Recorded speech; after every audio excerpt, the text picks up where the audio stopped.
Everyone, I'm Juliana. I'm 19 and I'm from Belgium originally, but I've been living in Brazil most of my life. I'm also a Brazilian citizen, everything. So keeping the international things up always. But yeah, I will be joining, as Veronica said, the Stanford class of 2028. So I'm really excited. But yeah, I took just like for a little bit of context before like really starting everything. I took a gap year, as I think most of the international students who are like low income first gen end up doing. And I have to say it was the best decision of my life. I will get into more details about it later on. But 100% recommended, especially for the people who just like received results right now and weren't really happy with how the outcomes were. Like, I'm the proof that everything works out and that taking a gap year can change your odds of an application. I applied on my senior year and now applied again on my gap year. But yeah, I'm interested in studying data science and social systems, but I'm also interested in like international relations, human rights. So I will go more into a social sciences track, but I also have a strong interest in math and computer science. And yeah, as Veronica said, I got into the University of North Carolina, Chapel Hill with the Moorhead Kane Scholarship, which is an amazing program. Actually, I think North Carolina in general is not really famous for their funding for international students as it is a public university, but they do have funding. They have the Robertson Scholarship and the Moorhead Kane, and they literally cover everything. And it's merit based, even like study abroad. It was very unique, their program. I also got into Wisconsin medicine, but without a scholarship. And lastly, the University of Notre Dame, also with a full ride. So at the end of the day, I had like three full rides to choose from. But yeah, so I'm going to California now. But so I come from kind of a big city, if comparing with like the majority of the countries. But in Brazil is considered like a small city, has about like 500,000 people here.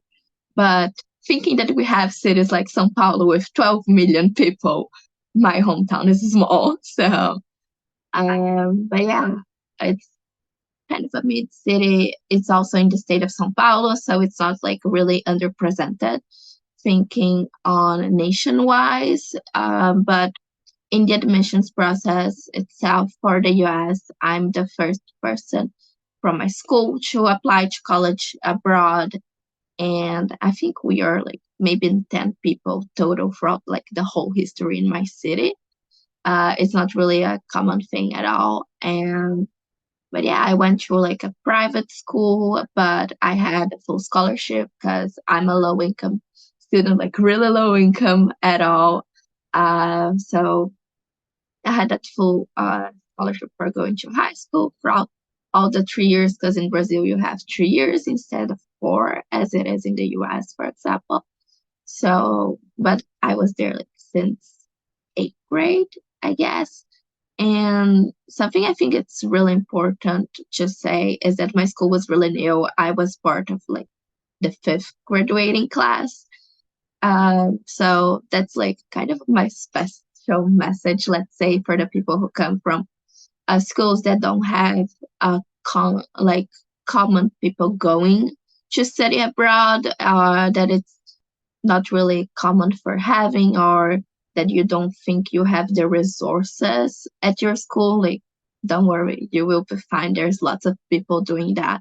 I remember I had a friend who attended Columbia University, and she just like came from the exact same context as mine. It's on a city nearby, and I remember that really helped me for motivating myself. So don't worry if you don't come from like an international school, an American school, or even from a school that, even though it has like your country's curriculum, it's famous for sending students abroad. Like we have the federal institutes in Brazil that always take kids abroad, even being like a public school and all.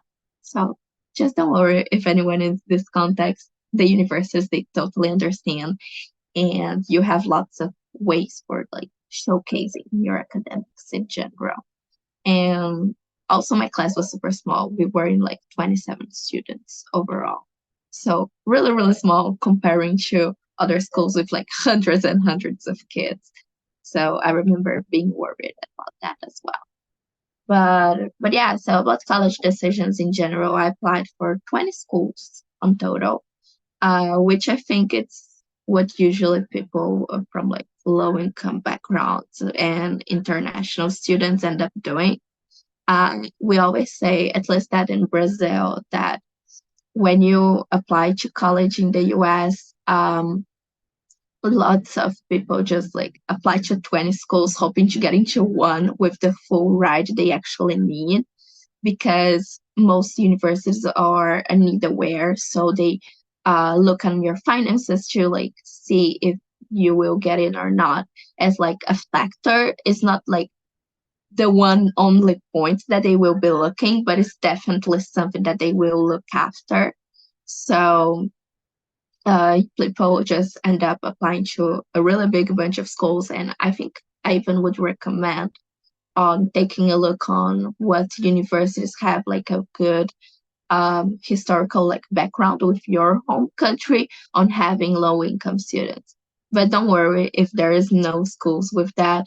I have a friend, Lily. She got into Yale recently and Columbia. She ended up joining Yale's class of 2028, and she's the first person from Angola to join the class. So it's totally fine if that happens. Don't worry at all. But it definitely can help out on choosing your college list at all. And also, I think my number one mistake also on the first time I applied was not looking after merit scholarships on universities. And they do exist, and you have to look after them. So as I said, like UNC has the Morehead Kane and Robertson. University of Wisconsin has the King Morbridge School. I know a friend who is going now as a scholar as well. So definitely look out those opportunities, because they tend to go like in favor sometimes for internationals, and some are exclusive for international students. But yeah, so I applied to 20 schools. Then I got into the first schools I mentioned. Being honest, I don't know how much financial aid, like on money amount it was on total, but they were all full rides. I know like Stanford covers like $101,000 a year, which is like the total cost. Um, I don't remember the cost in dollars. I think Notre Dame was like $89,000 a year, and they also covered everything, and Chapel Hill as well. So, but yeah, so kind of that was it. And I ended up like choosing Stanford because, as I said, I had the full ride. So tuition, like the costs were not an issue on my decision. I didn't really have that block in my path at all, as usually happens to most of the students. So I was really lucky. I remember I used to say like, oh, I have like the best problem in the world right now because of that. And but yeah, so the first university I got in was like University of North Carolina, Chapel Hill. I was so sure I was going to go there. It was the first one I got in there in like February, which is super early compared to other schools on the regular round. And they even paid us for going to Chapel Hill. So I went to North Carolina in early March. I totally fell in love with the university, with their study abroad programs, because I really want to do a study abroad beyond just like studying abroad of the 4 years, you know. So they had like internship opportunities, a really great community and all. And I really thought I was not going to get into anywhere else. And then there was like University of Notre Dame afterwards, but I felt it was like really isolated. They are like about an hour from Chicago, but besides that, like the Midwest has literally nothing. So I was like, okay, I think I'd rather go to North Carolina. And and then the last, like I got rejected by all Ivies then on Ivy Day. So also like a motivation. If you get rejected by all IFs, don't worry. Things can still be fine. And then I got into Stanford afterwards, and I had like a week to decide. Usually people have the deadline of May 1st for deciding where to go, but the Moorhead came, they have uh, a deadline of, I think it was like April 8th. So I had like a week or like 10 days to decide where to go. And at the end of the day, I just chose Stanford because of their social impact labs. That is something I'm really interested on, and the community itself. That it's amazing, especially thinking on international students. They have like the Stanford Latino group, for example, where they have uh, on Sundays brunches with the whole community, which is something I really love.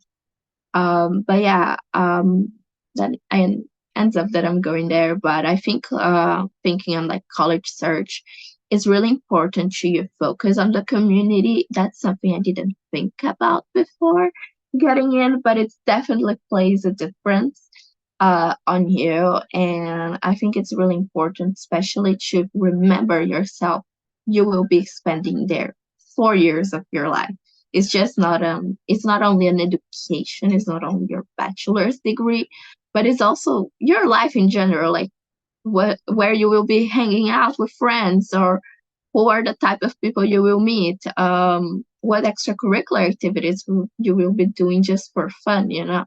So I think it's really important to look on the community, besides financial aid, which I feel is the most important thing, as low income students from international, yeah, like out of the US. And also try to look for how the true. Actually, I'm gonna bring up here a fun fact of what Veronica said of meeting like your husband or wife in the future. I remember it was in the final session of the Moorhead Kane, like the finalist weekend they had online, and there was a speaker, and she said like, "Oh guys, if you get in, you definitely should, because I made many mistakes and many things right. One of the things I did right was having my undergrad at UNC, but something I did wrong was actually marrying the quarterback at North Carolina and ending up divorced. So you definitely can meet your husband or your wife there. But yeah, so going back into college search, like take a look on the labs, on the research opportunity, how easy it is for having a standing out profile inside the university itself, thinking career wise later on, or like for going to grad school as well. So yeah, and look on professors that you may end up having interests in common that you would love to work with throughout 4 years. But yeah, so moving on, I guess, about my stats. I think lots of people actually ask me about it. In Brazil, in general, we go from a 0 to a 10.0 GPA. So I had a 9.4. I think in general it is important for having high grades. I will not lie, it is really important. But I also think it's really important looking at the ranking that you are on your school, because the universities they receive the school profile with all the information about the school, like the amount of students in your class, the rankings, everything, literally how your curriculum works. And so it is important to the admission officer also know like where you are on sat comparing to the other students of your class, because they understand that sometimes you will have lower grades than students from other schools because of the rigor of your own school. So I wouldn't worry too much about the grades, but yes, on the ranking that you are on your school.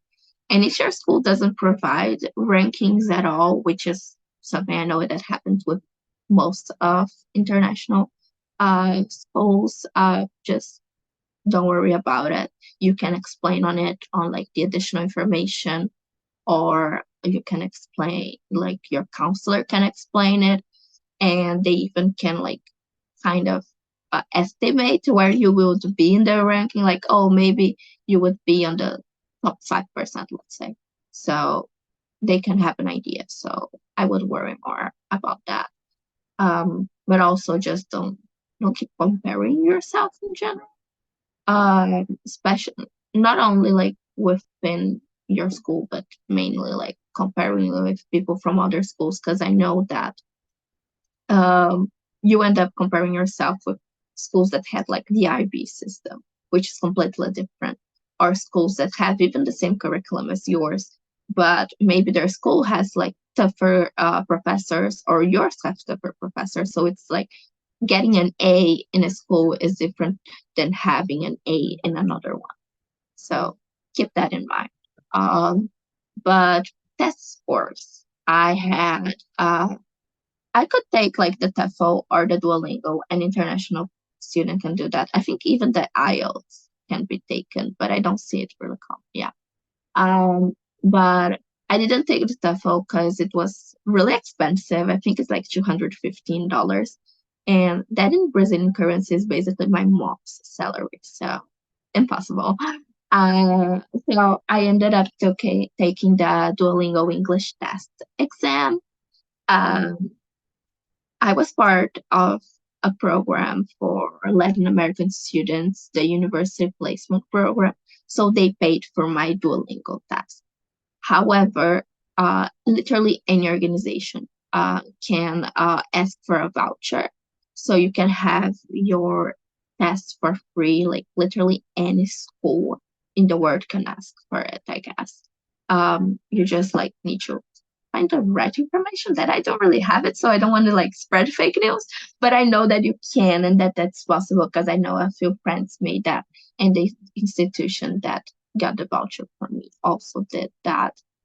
But yeah, so I got 135 on it, and I sent to like all the schools. I think most of them are with the requirement of having at least 130.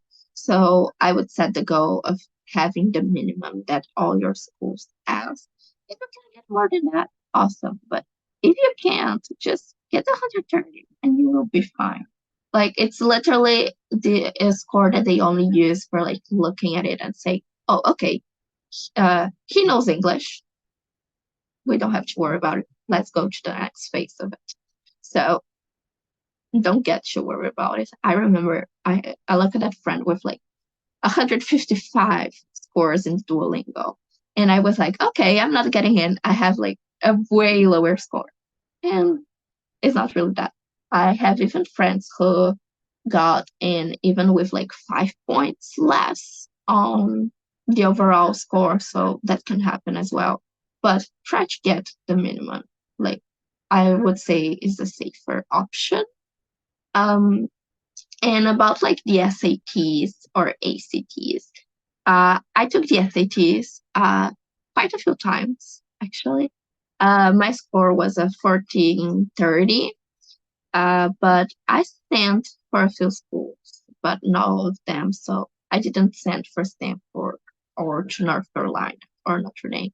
I remember when I applied to North Carolina, I didn't even have taken yet my SATs because I took the one in November and the deadline was October for North Carolina. So just don't worry about it. Ongoing test optional at all. That's totally possible.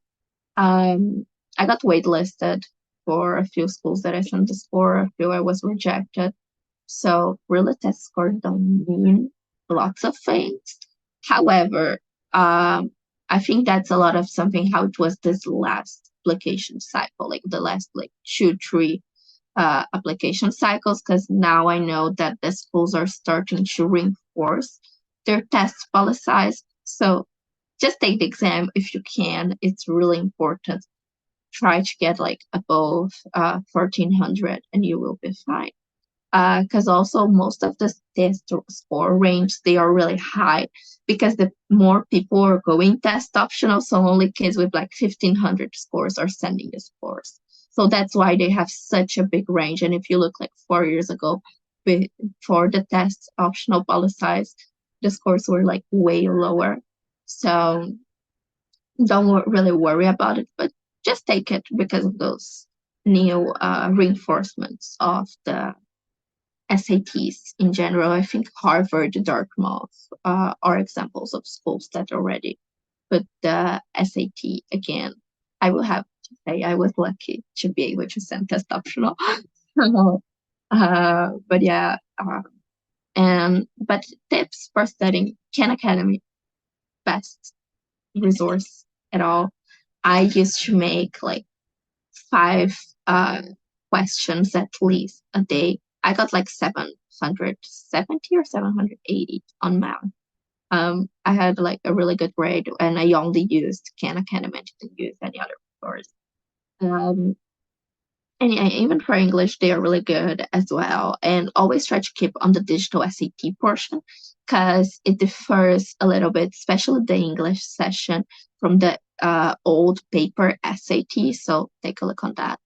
But I know a few books that you can even have online for free. The PDFs you can find from like Erica Meltzer, the College Panda books. They're amazing, and you can definitely find them for free, which is really good. Especially because like the currencies don't really help us usually, so it's good to find them for free. Um, but yeah, I think about like test scores, stats in general. That was that. My God, I feel like I'm talking so much. Uh, but yeah, about extracurricular, um, I I kind of like the idea of kind of like comparing my two applications, so you guys like can have a better sense on what works and what doesn't. So on my senior year, like I was literally rejected by like 15 colleges and waitlisted by 5.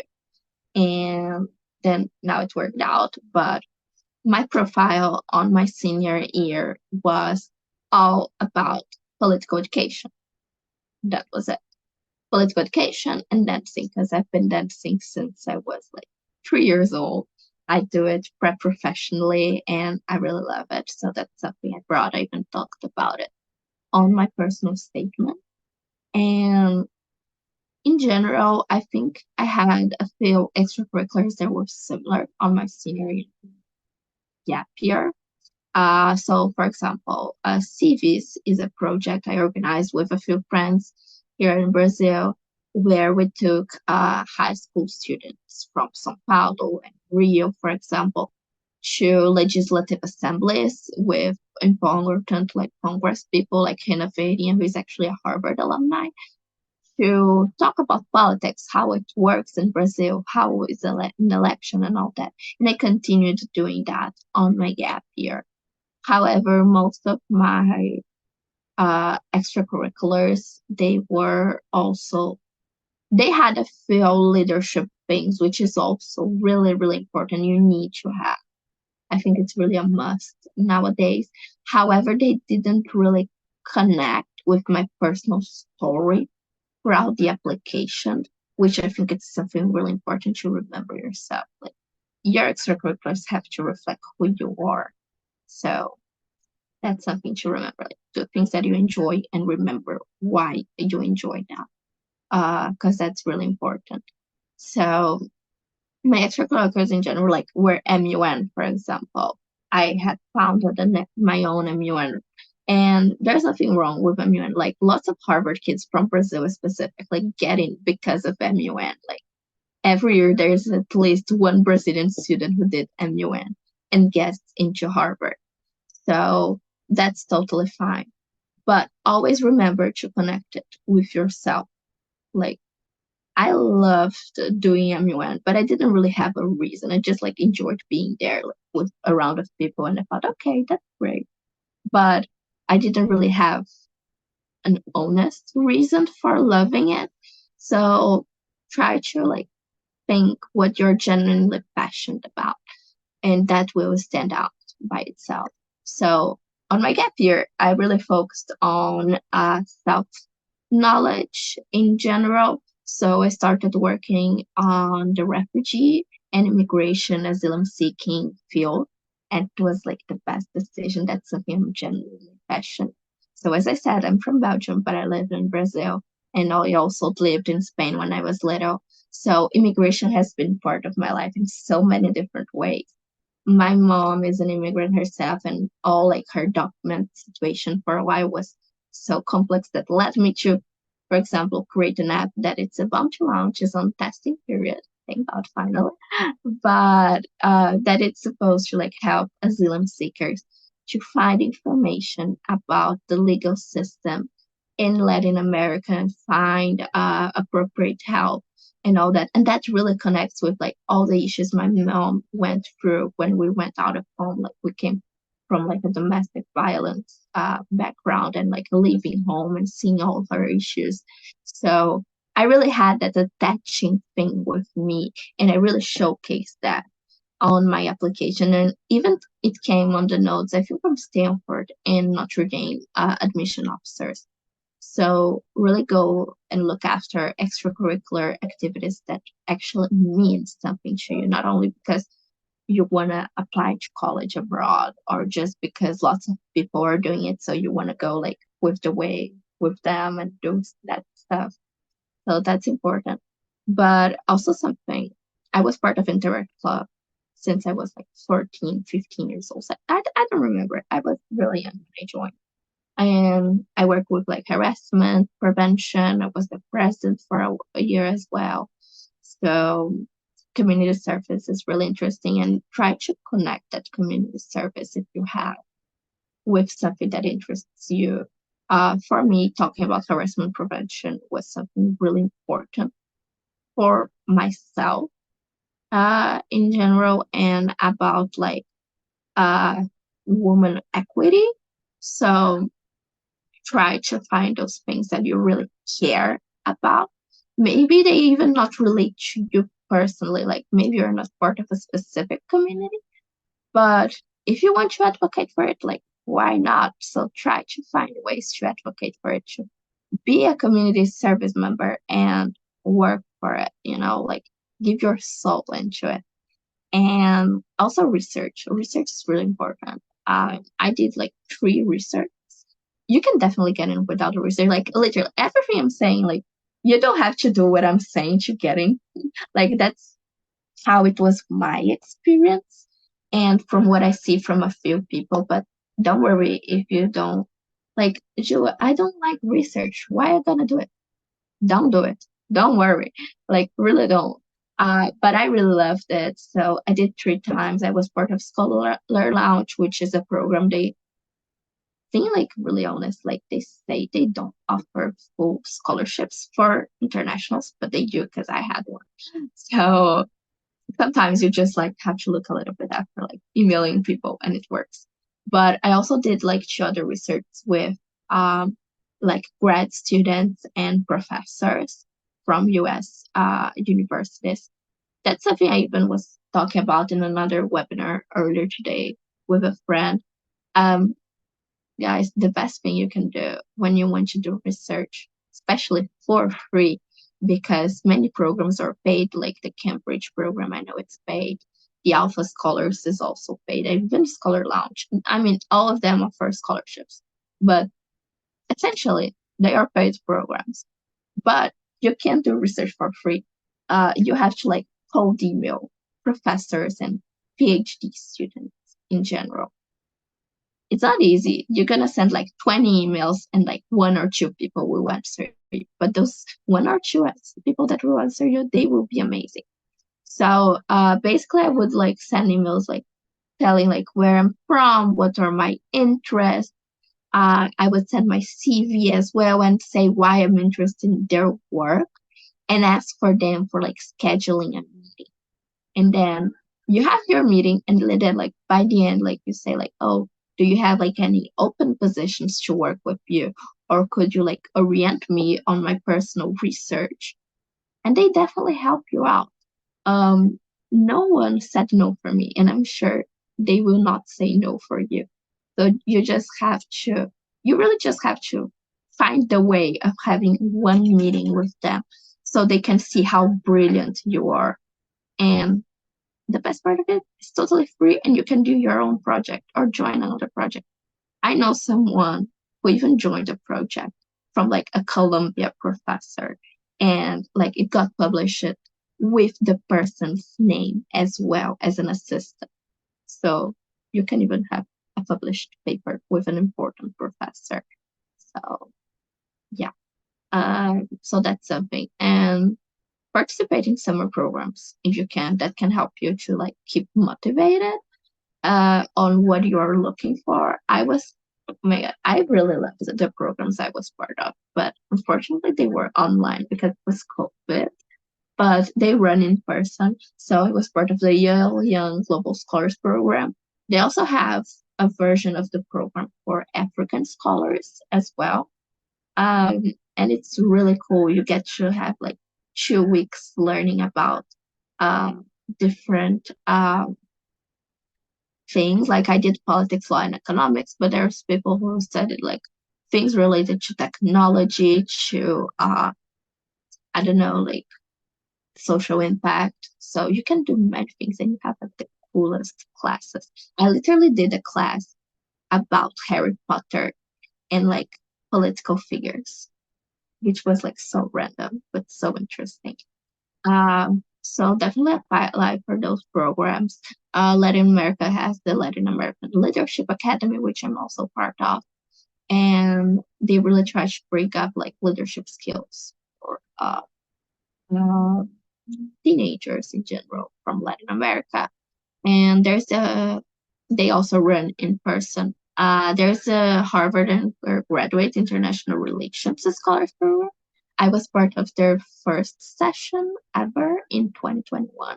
They still do it every year online. However, they still they didn't really want to move the program to in person, but it's really really amazing if you're into like international relations. It's like 4 or 5 days, and you get to like meet speakers. I remember we had meetings with like diplomats, with people who work at like FBI, journalists from the New York Times. So those are really cool opportunities. And I know there are lots, especially for STEM. I think it's even bigger, the showcase of opportunities. I know there is like RSI at MIT, the Launch X program. So lots of things to look after, lots of opportunities. Um, just like literally type the name of a university you're interested, international students program, and like or with like international scholarships and summer program. And always put like high school, because if not, it appears only for like a grad school or undergrad. So that's a reminder. Because I remember I would be so frustrated finding so many cool things, and then like, oh, it's for undergraduate students. I was like, okay, never mind. But yeah, but in general about extracurriculars, just things that you're passionate about, uh, really, really passionate about, and bring them with big numbers as well. Numbers are really important, especially when you're citing your research and research your activities and explaining them on the Common App. You have like such a small space, so numbers are important for that. So you can summarize everything, and it's really good. And also, just a reminder, people don't say that really often, but it's really important. The order you put your extracurriculars on the Common App actually matter. They actually make a difference, because the first activity you put there is the first thing your like your admission officer will know about what you do out of school in general, or even at school as an extracurricular thing. So try to like, for example, if you, let's say I mentioned on my personal statement the civis activity that I said about the legislative assemblies with kids and all that. It was the first activity I put on my Common App activities list, because they will remember that activity from the essay you said before. So like, let's say the top four extracurriculars you mentioned on essays, try to bring them on the top four on your activity list. So that's a random advice, but that actually helps. Um, but yeah, I think kind of those are important things about extracurriculars. And then like essays. Um, on my first application, my essay was about being part of the LGBTQ community, connecting that with Mother UN and dancing. Literally lots of things that at the end didn't say a word about who I am at all. I really like, I take a look on that essay and I hate it nowadays. And I used to love it so much. So try to think on really showcasing you at all. You don't really need lots of like metaphors for saying who you are. So you can just like be really direct. It's totally fine. Just don't forget to show and not tell. That's important. Don't forget about it. But you don't need to have a metaphor for doing that. So don't worry. On my gap year, on this last personal statement, I literally talked about how my family background was important for me to get into the world of politics, both into the immigration and political education, because I still valued political education so much. My gap year, I even got to work on that professionally. It was not my main focus, but I still was working on that. So I had this continuity. But it was important to like they see how my personal life connected with my interests, and especially where did I come from and where I am right now, like showing that delta on from your origin right now and where you actually wanna be in the future. And I'm not talking about like what university you wanna be, what bachelor degree you wanna have. It's about what's your dream? What kind of impact do you want to have in the world? Do you want, I don't know, like to go to the moon, for example? Do you want to create an app for like helping people with eating disorders? Like, can be literally anything. As long as it matters for you and it makes sense for you, write about it. Um, so that should come like easily if you start going through like this self knowledge thing. I know it sounds stupid saying this way because it doesn't it's not easy at all. But if you have this knowledge about who you are, it will help you a lot. And it's totally fine if it takes longer. Sometimes you have like writing blocks and you cannot like write anything more, and that's totally fine. Like go for a walk or I don't know, listen to music or something. Go out of your comfort zone, and that can help you for sure. And also a pro tip: find a playlist that makes you be more productive. That's in general, not only for college apps, but for example, like ABBA is my favorite group of music in general. I'm a really big ABBA fan. So whenever I need to have work done, I listen to ABBA or I listen to RBD, which is a famous Latin American group. I don't know why, but RBD really makes me work a lot. So that's a pro tip as well. So, but in general, your essays they should connect with the other because at the end you are only one person. So they all should connect on different ways of who you are. So try to bring that. Um, like print your application, your whole all your stuff, and try to see how one thing connects to the other and how all those connections connect with your personal life and bring them to your application.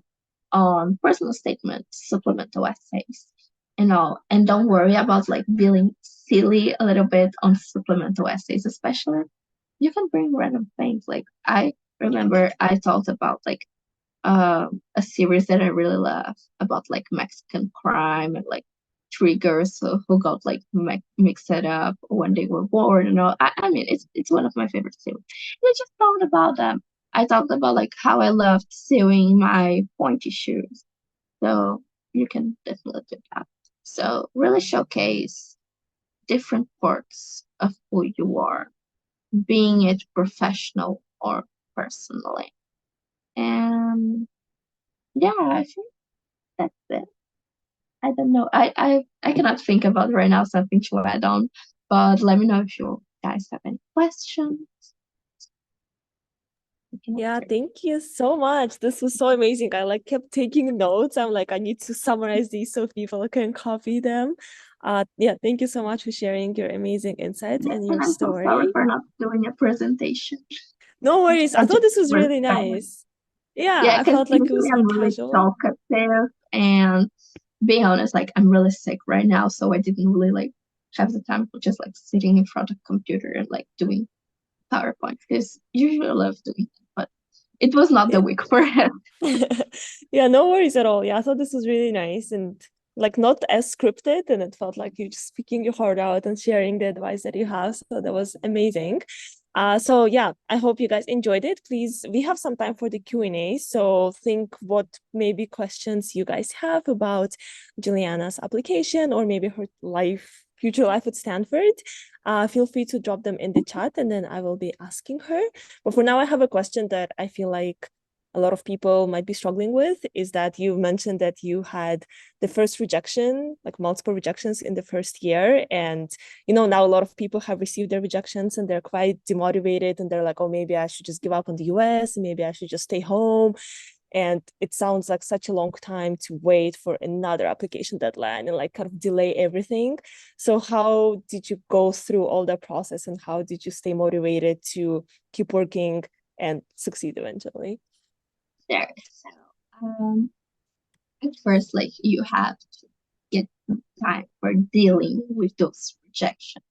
Like right now is the time for it. Like take you had the month of April, take the month of May if you need it. I took the whole month of May of just like sitting in my bed thinking about like random things and like really suffering the application process on how actually sad it was of not getting it.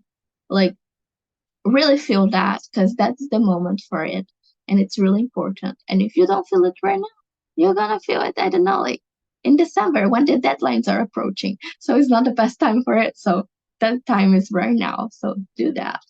So that's the first thing. Don't delay it. And also, first thing, remember yourself. People have different times. So some people like I don't know have a successful career only when they are like 50. So it's okay if you don't get into college when you go right after you go out of school or even after a gap year. I know people who got into schools after 2 or 3 gap years. That's totally fine. And with full funding, international students as well. So don't worry about it. So just take those moments to breathe. I remember I was comparing me a lot because of that. I was part of a mentorship on my senior year and those people were literally my best friends. And I was the only one from my group of friends who did not get in. We literally went to like Rio de Janeiro. It's like actually not in Rio. Like we went to the seaside on a few cities right next to Rio and we spent like 10 days together. And like I literally cried the first 2 days because I was thinking, okay, that's the last time I'm seeing them.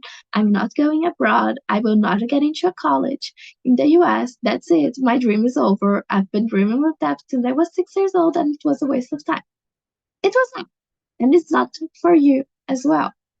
Don't worry. Just really take your time and we'll be fine. But remember yourself why you want to study in the US because it is a big and long application project.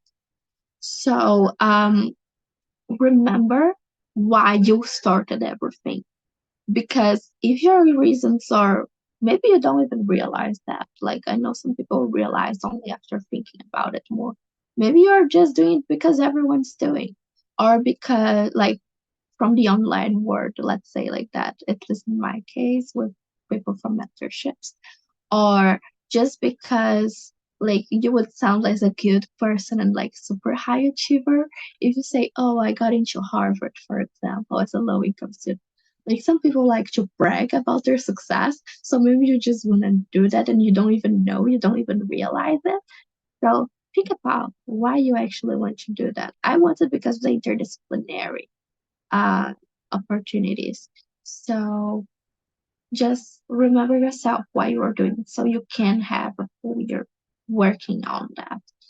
And so really deal with the rejections. understand why you're doing everything. Understand why you are doing your work in general, why you are working with, I don't know, astronomy, why you are working with chemistry. Like, what is the reason behind?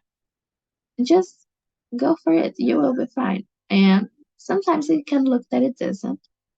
For example, when it ended the year, like last year in December, I got rejected on my early decision. I applied to Swarthmore.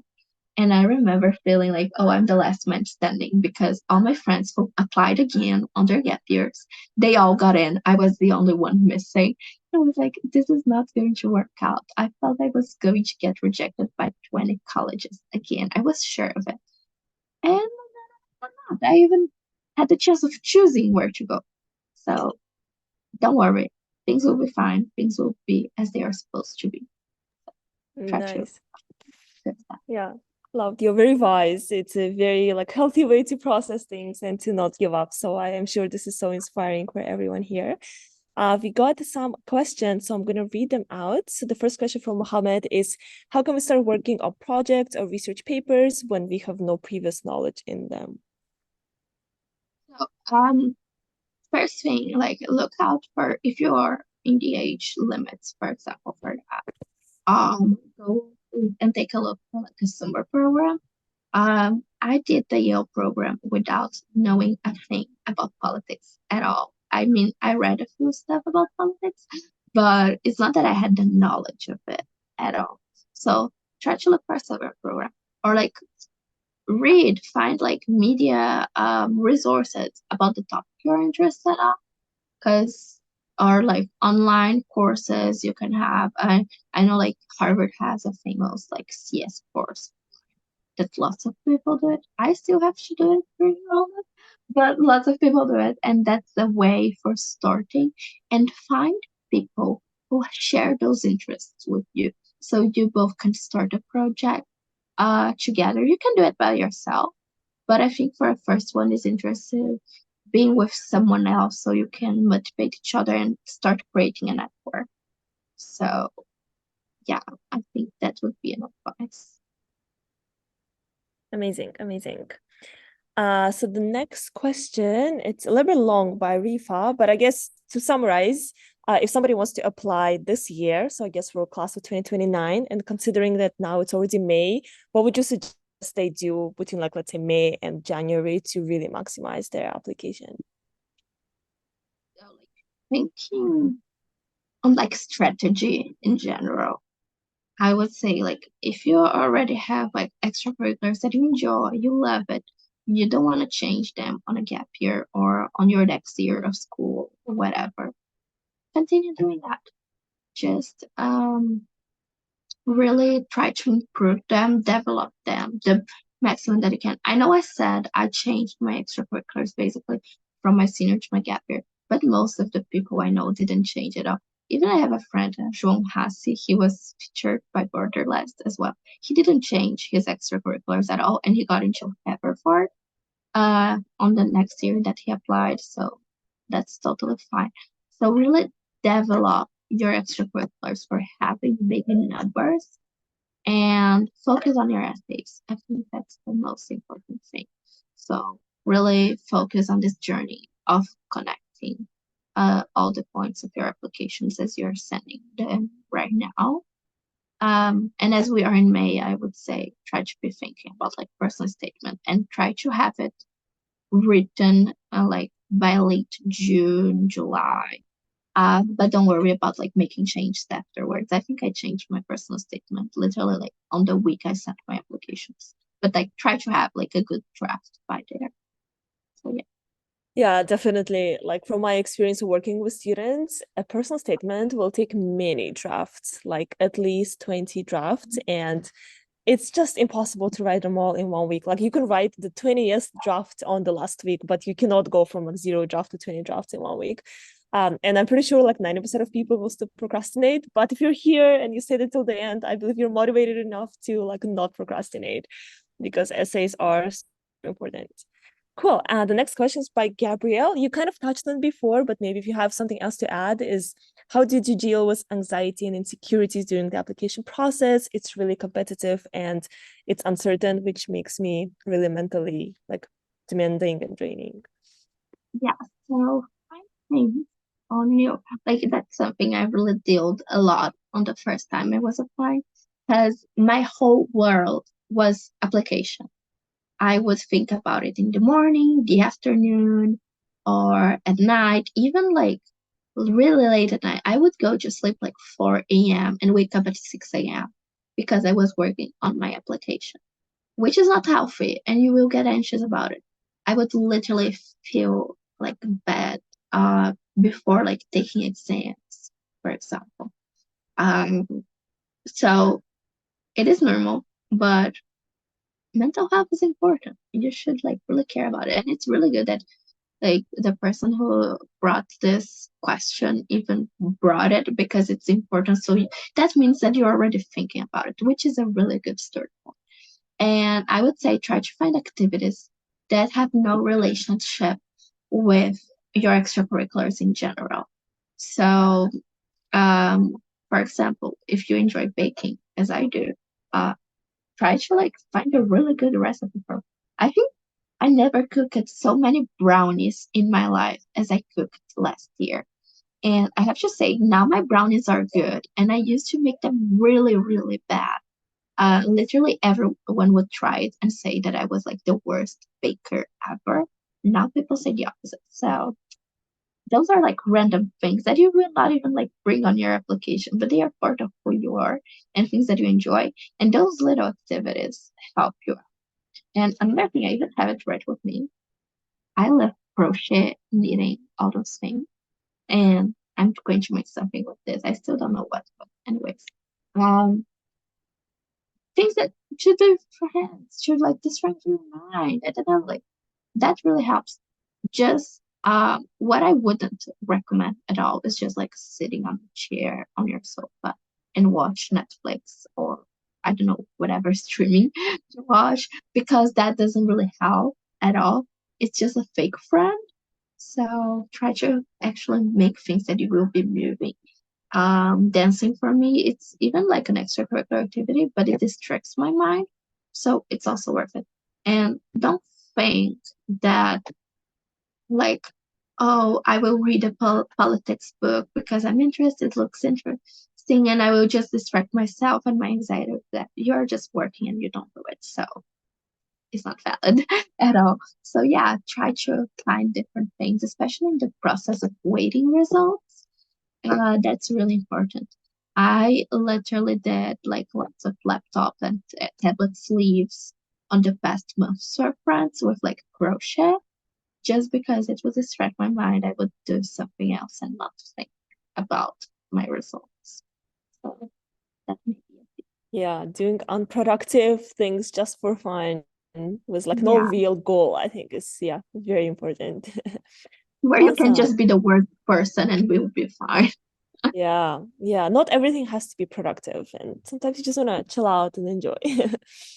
All right, we'll take, I think, like 2 or 3 more questions to not run over time. So we have a question from Nadia. Congratulations on getting in Stanford and UNC. Do you have any tips or contacting professors and PhD students for research? Did you use LinkedIn to connect?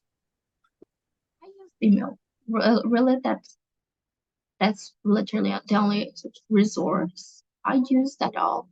You go into like the you can research on Google that or even like on the university's websites, but I don't know, you just type, for example, I have this huge interest in like human rights. So I like human rights faculty or PhD candidates of X university. You click on their profile, take a look, read like at least a bit of the briefing about their work, click on their email, write it down, and send it. It's really that simple. It sounds so complex, thinking like, oh, I will be getting in touch with professors, with PhD candidates, all that. It sounds so fancy, but it's literally so simple. You just either say, hey, I'm Juliana, I'm from Brazil. I'm interested in human rights. That's a bit of my work. I would like to schedule a call with you if you can at any time. And voila, you're done. That's it. You just have to wait. So there's not really a formula at all, I would say, where you can, I don't know, like it's really not complex. And you also can look in the department's websites of universities. Most of them have all the information public. I know Stanford is an exception where they have a few information that is exclusive for Stanford community, but in general, all the information is right there. You can find at least the general information of this. So you can try to go through that path, and they always have showcased their emails. So literally anyone can message them. So Yeah, I guess it's just a numbers game. You just gotta send a lot, and then somebody will yeah, definitely get back to exactly. you. Awesome. We'll take the last question that I thought was very interesting. It's by Louis Sell. I hope I pronounced it right. How do I know if my extracurriculars will stand out? This is something I received a lot. Like people kind of do a lot of things, but like I don't know what's cool and what's not cool, and like how do I know what's impact? So yeah, what's your take on this? Yeah, being honest, you don't know. That's the simple thing. You don't know until yeah, I think I only realized, for example, like how my extracurriculars were weird, like specific ones, when I saw the text of my admission officer saying, so for example, like when you get into Stanford, for example, like you receive this paper and you literally have a text about why you got into the university. And mine, at least for Stanford, was because of how I connected refugee and asylum seeking issues with technology, for example.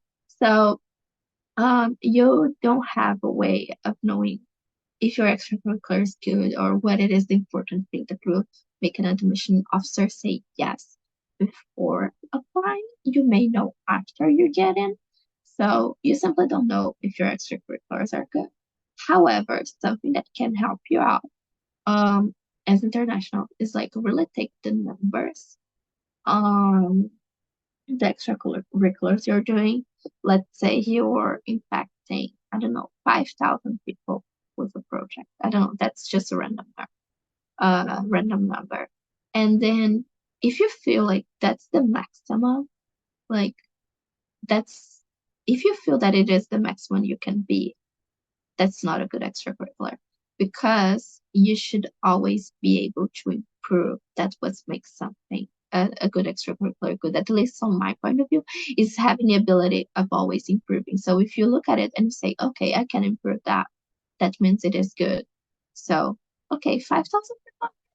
Okay, but I think I can transform that in 10,000. So I don't know. For me, it's the idea of having development that shows that something can be good at all. That you just it's not something that you started and you're already like on the last stage of it. Like you have to always have room to improve.